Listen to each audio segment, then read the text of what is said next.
Hello, my dear viewers. Welcome to yet another episode of Decent Conversations, where we are all about having lives that work. And I'm your girl, Tabby.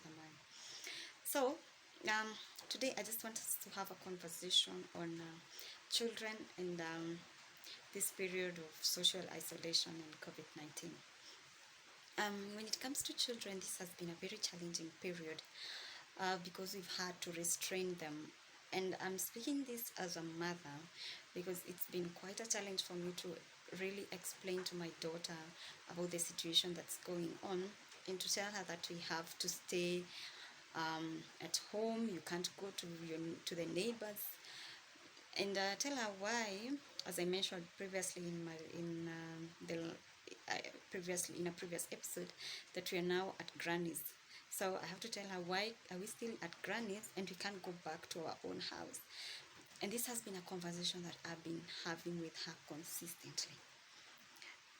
To the point right now, she's well aware of the situation, and she knows that the world and the country is facing the challenge of COVID-19.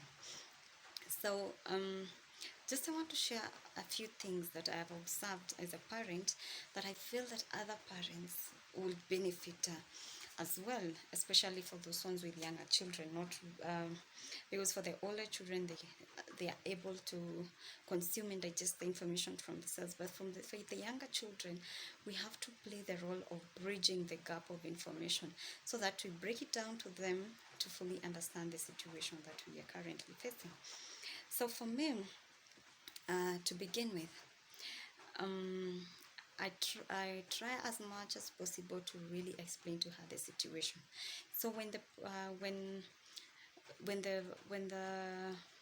the virus came to Kenya, I had to explain to her that currently there's this kind of situation we are in as a country that's going to affect us. So I started by explaining to her that coronavirus is a respiratory disease, but I told her it's a flu-like disease, and it's easily transmitted when people sneeze or cough.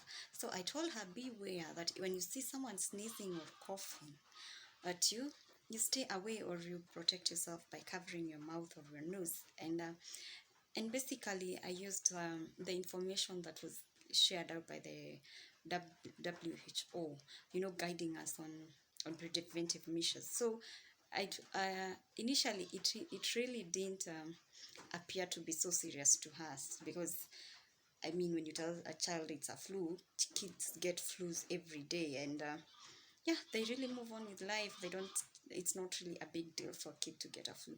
But I told her, this is a dangerous kind of flu that is killing people, and for this reason you will not be going to school until the time that the government will announce, and I will also not be going to work until the time that the government will announce. And so when she heard that she doesn't have to go to school, then it became serious, and it became a bit serious. You know how kids are. But after some time, then again she was like, oh mom, I want to go back to school, I want to go and see my friends, I want to go play with some of my friends, I want to go back to our house. But I had to tell her, the government has given us has restricted movement. So for this time, the government has instructed people to stay home and stay put wherever they are. And every day she asks me, is it time for us to go home yet? And I tell her, no, it's not a time to go home, but we'll stay here until such a time when it's safe for us to go back home. So she has the mind, she's already coming into terms with the fact that we are in a crisis. She's coming to terms with the fact that life is not as usual, but it's not easy on her, because for her, there are things that she misses, there are things that she looks forward to. And for me as a parent, I have to keep her engaged to show her that despite the situation that is around us, our life has to go on. So in this effect, I've made sure that she understands mommy has to work. Even if we are at home, she's still working. So there are times that I'll request her to stay away and allow me to work.